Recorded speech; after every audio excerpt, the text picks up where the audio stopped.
Là, notre débat principal, il s'agit d'une visite très importante. C'est de la part du président chinois qui va visiter l'Égypte à partir de demain. Il va visiter aussi l'Iran et l'Arabie Saoudite. Et bien sûr, ça se voit que c'est une visite politique et économique.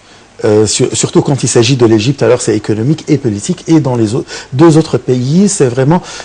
Bon, selon les journalistes et les analyses, c'est pour essayer de rapprocher entre l'Arabie Saoudite et l'Iran, bien sûr, avec les tensions entre les deux pays. De toute façon, on va parler de ce sujet avec notre invité ce matin dans le studio, Dr Emem Khalil. Vous êtes expert en économie. Bonjour. Bonjour.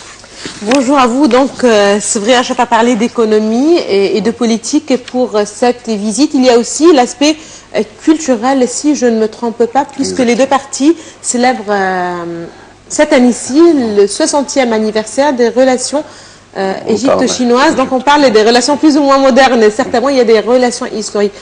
Quelle est l'importance de cette visite d'un chef d'État chinois, la première depuis 12 ans? En fait, la visite du président chinois est très importante.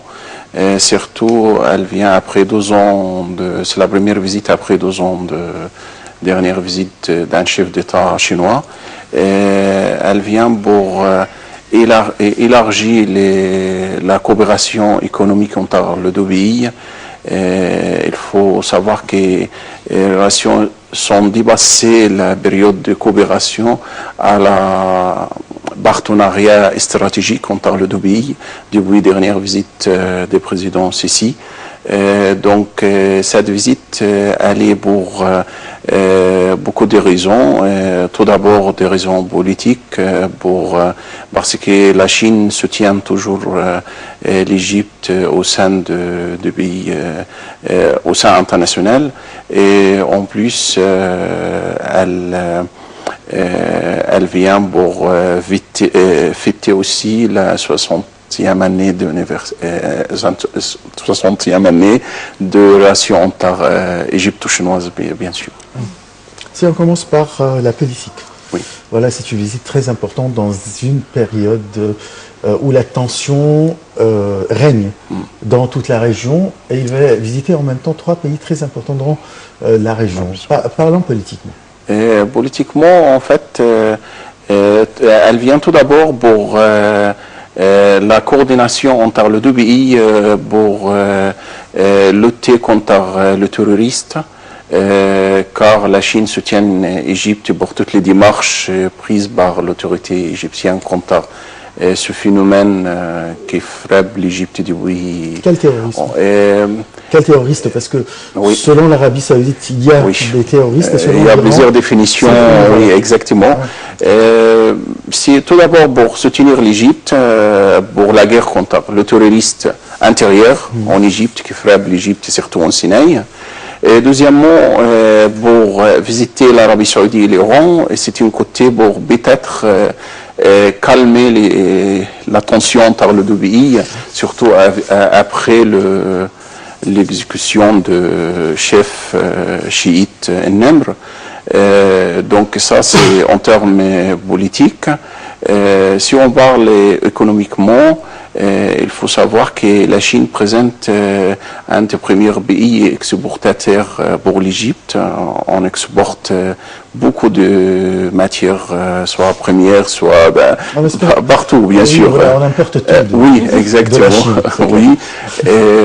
En plus, il y a aussi des accords prévus pour la signature de plusieurs accords économiques, surtout dans le domaine de l'électricité, les transports, et aussi, je crois, il y a la ville technologique que le président Sisi a annoncé depuis quelque temps, et la Chine va participer à la création de cette ville à côté du canal de Suez, pour bien sûr essayer d'entrer le monde d'exportation les petits,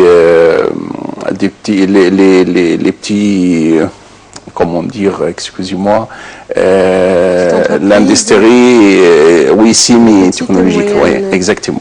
Voilà, vous avez passé de la politique à l'économie. Ouais, si on l'économie. continue donc avec l'économie, et si on parle des échanges commerciaux, on va surtout parler si on parle de balance commerciale entre l'Égypte et la Chine, certainement il s'agit d'un montant assez important, mais c'est pour donc la Chine. voilà, et c'est en faveur plutôt de la Chine. Oui. Aujourd'hui, si on ne peut pas changer ça du jour au lendemain, c'est très Bien sûr, difficile de le c'est changer, difficile. mais d'accord, mais est-ce que c'est possible aussi de profiter ou de tirer profit de l'expérience chinoise, que ce soit dans le domaine de l'économie, justement développer petites et moyennes entreprises, je sais pas, même dans le domaine, dans tous les domaines en fait. Oui, exactement.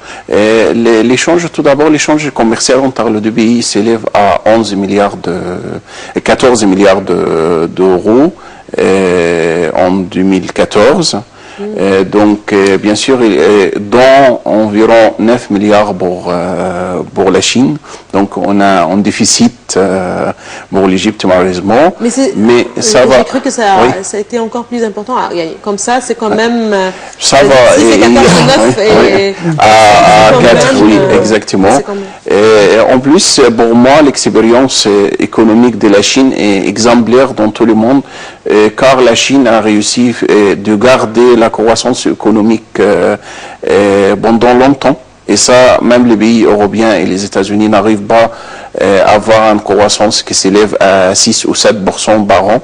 C'est le maximum, c'est 2,5. Donc la Chine est exemplaire économique qu'on doit peut-être essayer de profiter de l'expérience chinoise dans le domaine de l'économie. Il faut savoir maintenant, la Chine présente un rôle très important en termes d'abel international, d'abel public, si vous voulez. C'est-à-dire, pour le grand projet en Égypte, la Chine toujours invitée pour participer à l'offre publique parce qu'elle a la compétence et savoir-faire à entrer dans ce domaine en Égypte, surtout dans le domaine des transports, par exemple. La Chine présente d'industrie de trains de grande vitesse qui est beaucoup moins cher par rapport au TGV français. Et grâce à quoi? Beaucoup moins cher. Beaucoup moins cher. Ils ont de façon à faire le même produit dans l'Europe ou les États-Unis avec de main-d'œuvre beaucoup moins cher, bien sûr, de nouveau du salaire moins cher. Donc, ils arrivent à présenter leurs produits toujours moins cher par rapport aux autres pays au monde. Voilà. Je vais faire l'inverse que Donna a fait tout à l'heure, c'est de reprendre la politique. La politique, oui. Voilà. C'est connu que la Chine, c'est une alliée à la Russie, alors par conséquent, c'est une alliée à l'Iran. Oui. Quelle est la position de la Chine vraiment concernant les causes de la région? Est-ce qu'elle soutient vraiment l'Iran contre l'Arabie Saoudite, peut-être, ou bien c'est un équilibre et en même temps avec Bachar el-Assad en Syrie? Alors, pour mieux comprendre de quoi il s'agit, pour mieux comprendre la Chine, le rôle de la Chine. Pour moi, en tant que plutôt économiste que politicien, je crois la Chine, elle rentre pas trop dans les conflits politiques entre l'Iran et l'Arabie Saoudite, et entre l'Iran et la Syrie du côté et deux autres pays arabes d'autre côté, car elle est toujours la préférence économique. Elle a des relations économiques avec le plupart des pays arabes. Ces exportations se présentent le moteur économique pour la Chine. Donc, elle ne veut pas perdre un ou deux pays en montrant leur vraie situation. C'est la raison pour laquelle j'ai dit que il n'y a pas vraiment beaucoup de différence entre la politique et l'économie vis-à-vis de la Chine. Oui, mais heureusement aussi, il faut savoir qu'elle est très liée avec la Chine, avec la Russie bien sûr, mais elle ne peut pas montrer ça pour des raisons économiques, pour garder toujours les marchés dans les pays arabes ouverts pour leurs produits. Quels sont les points de pression de la part de la Chine sur soit l'Arabie Saoudite, soit l'Iran pour rapprocher les deux pays? À mon avis, pour rapprocher les deux pays, c'est très difficile. C'est plutôt le rôle des États-Unis. car si vous voyez cette attention entre les deux pays, le conflit syrien, dès qu'il y a le conflit syrien, il y a toujours de conflits entre l'Iran et l'Arabie Saoudite. Donc il faut plutôt voir une solution pour ce conflit, afin de peut-être rétablir des relations plus stables entre les deux pays. En plus, la politique iranienne qui cherche toujours de la grandesse de leur croissance chiite dans le pays arabe fait beaucoup de... c'est-à-dire il y a beaucoup de pays qui n'acceptent pas ces méthodes de politique iranienne dans les zones du monde arabe. Donc dès que l'Iran arrête d'entrer le nez dans tous les pays arabes, je crois, l'Arabie Saoudite surtout, peut avoir des relations plus stables avec l'Iran. Très bien. Certainement dans la région, avec tout ce qui se passe dans la région, il y a aussi l'Égypte qui a son poids dans la région, vu sa présence aussi, sa situation géopolitique. Il y a certainement les dossiers politiques ont à avoir leur place sur la table des négociations, si on peut dire, mais aussi, retour un petit peu à l'économie. L'Égypte avait des problèmes en énergie. Heureusement, en électricité par exemple, et ça a été résolu heureusement au cours de la dernière année, si je ne me trompe pas. Donc, si la Chine, les déclarations, plutôt les accords conclus, incluent aussi le domaine de l'électricité et de l'énergie renouvelable. Est-ce que ces projets ont été réalisés? Nous sommes où? Par quels moyens, par quelle technique, je ne sais pas comment ces projets vont être réalisés ici en Égypte. Et je veux savoir aussi, est-ce qu'on a, je ne sais pas comment dire, mais est-ce qu'il y a un délai, par exemple, pour la mise en application de ces projets? Pour l'instant, je crois le chef d'État chinois, il est accompagné avec un groupe d'hommes des affaires chinois pour voir la chance d'investir ou de mettre de nouveaux investissements en Égypte. Le domaine de l'énergie renouvelable est très important pour l'Égypte parce qu'elle a le moyen de présenter des autres modèles d'énergie comme l'énergie solaire par exemple et l'énergie qui vient de vent, on dit les éoliens. Les éoliens, voilà. Donc la Chine a le savoir-faire de commencer à faire deux types de projets en Égypte, comme j'ai dit, avec de coûts beaucoup moins chers par rapport aux autres pays.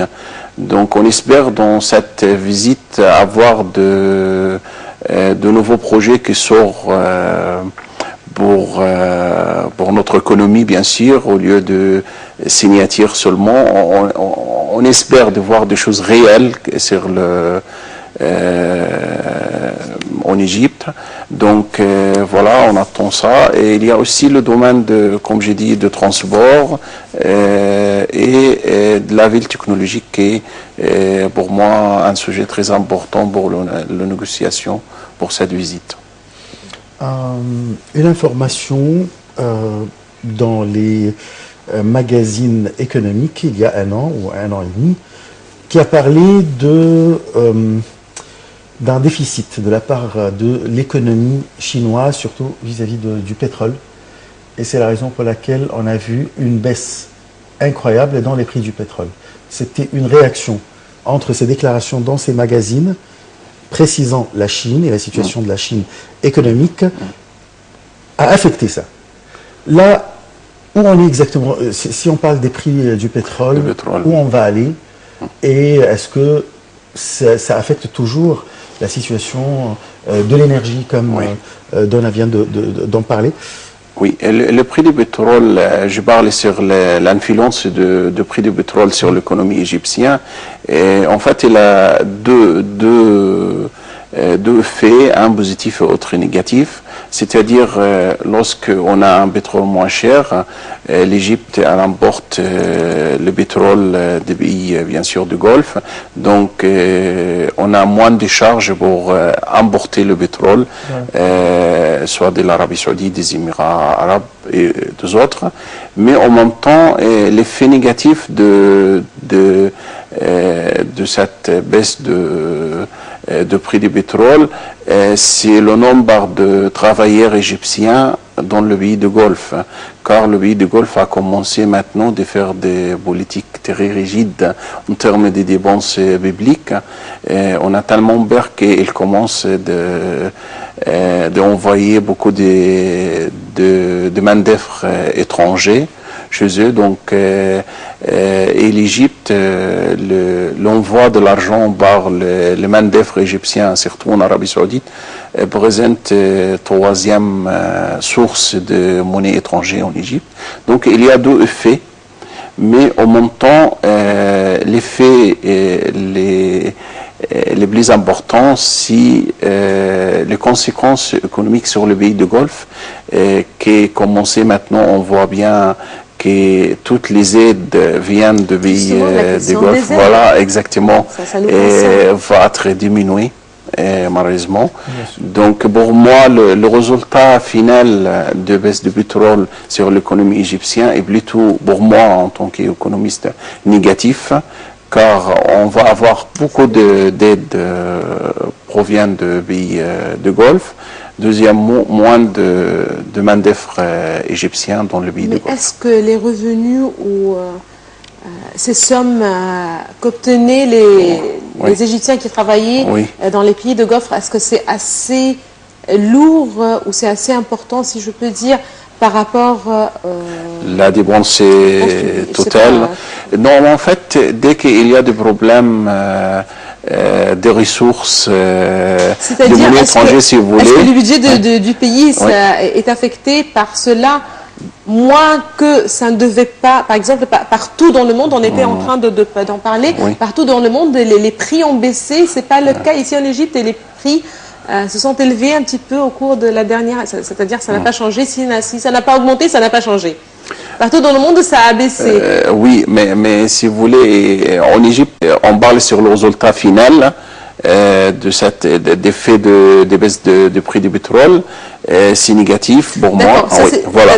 Mais pour les pays du Golfe, c'est très grave, car il y a, par exemple, en Arabie Saoudite, toute seule, elle a environ une perte environ 960 milliards de mais je reviens sur la question en fait de Achraf, plus ou moins. Pourquoi on n'a pas ressenti les effets de cette baisse ici en Égypte? Parce que le prix de produits pétroliers en Égypte n'est pas changé. Par exemple, pourquoi? L'Égypte allait toujours des politiques de subventionner le prix de gasoil, le prix d'essence et tout ça. Donc, c'est le pays qui paye. Non? Je comprends très bien. Non, c'est-à-dire... Moi, je ne capte pas aussi.